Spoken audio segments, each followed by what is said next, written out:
리버사이드 호텔 카와베 레스토랑입니다. 그 중에서도鉄板焼き를 먹으러 왔어요.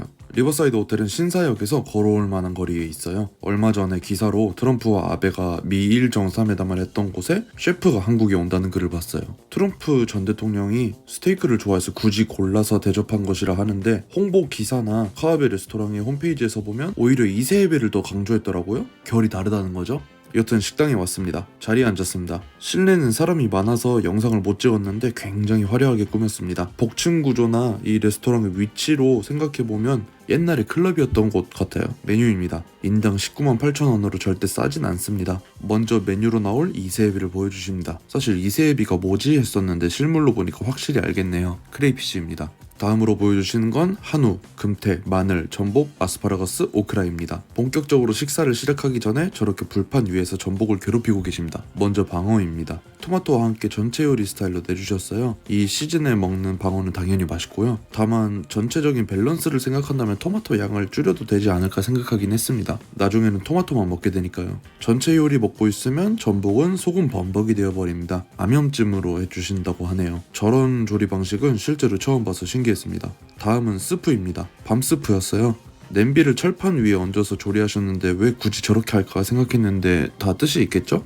트러플 오일까지 함께 곁들여서 주십니다. 사실 너무 뜨거워서 트러플 오일 향은 거의 느끼지 못했어요. 은은하게 밥맛이 나는 스프였습니다. 이렇게 메뉴를 하나하나 먹고 있는 동안 다음 요리를 눈앞에서 계속 조리하고 계십니다. 파를 굽고 계시네요. 사실 이 파는 파가 아니고 릭입니다. 대파보다는 단맛이 더 강해서 단독으로 먹기에는 더 괜찮은 선택입니다. 잘 구운 릭을 소스에 넣어주고 금태를 구워주십니다. 사실 이 타이밍에 순간적으로 수산시장 특유의 냄새가 나서 조금 당황했어요. 저만 느낀 걸 수도 있고 뭐 그렇습니다. 열심히 구운 금태를 소스에 넣고 끓입니다. 그렇게 나온 금태구이입니다. 폼도 올려주고 트러플도 조금 갈아주셨어요. 미림이 들어간 듯한 아주 맛있는 일본식 간장 소스 맛입니다. 그리고 오크라에 전분물을 묻히고 기름에 굽습니다. 철판에서도 저렇게 적은 기름으로 튀김을 하고 계신 건데 이걸 전반적으로 균일하게 잘 구우시는 게 신기했네요. 그 앞에는 비스큐 소스입니다. 그리고 이세에비를 다시 한번 자랑해주시고 구워주십니다. 이렇게 보니 영락없는 랍스터네요. 맛도 랍스터랑 거의 비슷하긴 한데 조금 더 연했던 것 같아요. 다만 그 차이가 조리 방식이나 기술의 차이인지 식재료의 차이인지는 정확히 모르겠네요. 먹기 편하게 껍질도 발라주시고요. 첫 번째 불쇼입니다. 비스큐 소스와 이세에비, 오크라입니다. 오크라는 호불호가 심한 식재료 중 하나일 텐데 과감하다고 생각했네요. 비스큐 소스는 당연히 맛있습니다. 그 사이 전복은 불타고 있습니다. 두 번째 불쇼입니다. 여기가 음식 사이에 텀이 긴 편이긴 하지만 이렇게 시각적으로 심심하지 않도록 해줘서 괜찮았어요. 그렇게 나온 전복입니다. 저는 시금치를 저렇게 투명하게 만들 수 있다는 것을 처음 알았어요. 시금치만 소금간이 강한 편이라 짰습니다. 아마 같이 먹으란 의도겠죠? 그리고 마늘을 구워주십니다. 저는 일본에서도鉄板焼き를 먹을 때 저 마늘을 가장 좋아했어요. 집에서도 한번 해보려고 했는데 쉽지 않았던 기억이 납니다. 그리고 고기를 구워주십니다. 분명 툭불이라고 명시되어 있는데 솔직히 잘 모르겠습니다. 제가 툭불 넘버 9을 보면 심장이 두근거렸던 것 같은데 이 친구는 그 정도 울림이 없는 걸 보니 넘버 7일 수도 있습니다. 다 구워진 고기에 불을 또 질러주십니다. 미디움 레어로 부탁드린 치끝입니다. 통마늘도 구워주셨는데 통마늘과 마늘칩 둘 다 있어서 좋았어요. 그리고 화이트 아스파라거스는 달아서 좋았습니다. 스테이크 소스는 그냥 레드와인 소스 맛이고요. 이제 밥이 나온 걸 보니 식사가 끝나갑니다. 마늘밥을 열심히 볶아주시고요. 밥을 기다리는 동안 라멘이 나왔습니다. 이세에비 대가리로 끓인 미소국이라 기대가 컸는데 기대가 큰 만큼 실망이 가장 큰 메뉴였습니다. 일단 면이 시판 중화면 같았어요.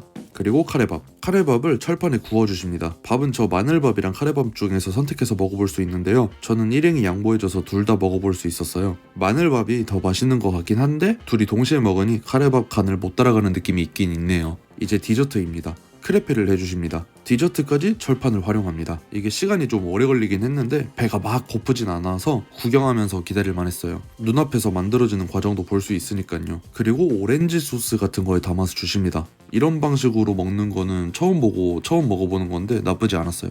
그리고 마지막 불쇼, 잔잔하게 물을 붙여주십니다. 그렇게 아이스크림이랑 크레페가 함께 나옵니다. 일단 따뜻한 크레페는 처음이었는데 아이스크림과 함께 먹으니 괜찮았네요.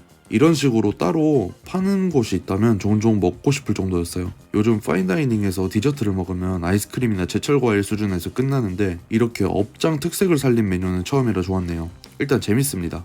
플람베도 한 번, 두 번, 세 번, 네 번이나 보여주셔서 지루할 틈이 없습니다. 저처럼 불장난을 좋아하면 더욱 환장하고요. 가능한 많은 것을 보여주고 싶은 마음인지 음식 간격이 긴 편인데도 적당하다고 느껴질 정도였습니다. 다만 음식이 그만큼 끝내주냐 하면 솔직히 잘 모르겠습니다. 희귀하다는 이세에비를 선보인다곤 하지만 완전히 새로운 맛도 아니라고 생각하고 한우 툭불이 생각보다 약했다는 것 때문에 그런 것 같습니다. 제가 국내에서는 대판야끼를 먹어본 경험이 없고 일본에서 와규로 먹었던 기억만 있어서 그런진 몰라도 임팩트가 그렇게 강한 식재료가 없었던 것 같아요. 전복도 분명히 맛있는 전복이지만 오마카세에서 나오는 찐전복의 야들야들함이나 모수 같은 곳에 결결이 찢어지는 식감과 비교하면 부족함이 많다고 생각합니다. 근데 이건 취향 차이일 거예요. 오히려 이런 쫄깃쫄깃한 맛이 전복의 본연의 맛에 더 가까운 것일 수도 있고요. 그럼에도 불구하고鉄板焼き를 취급하는 곳이 적기 때문에 한국에서도 이런 문화를 즐겨볼 수 있다는 점과 인테리어가 예쁘고 불장난도 자꾸 해주니까 데이트하기에 정말 좋은 곳이라 생각해서 추천합니다. 그리고 크레페가 정말 맛있었어요. 자, 그럼 긴 영상 시청해주셔서 감사하고요. 저는 김부경이었습니다. 감사합니다.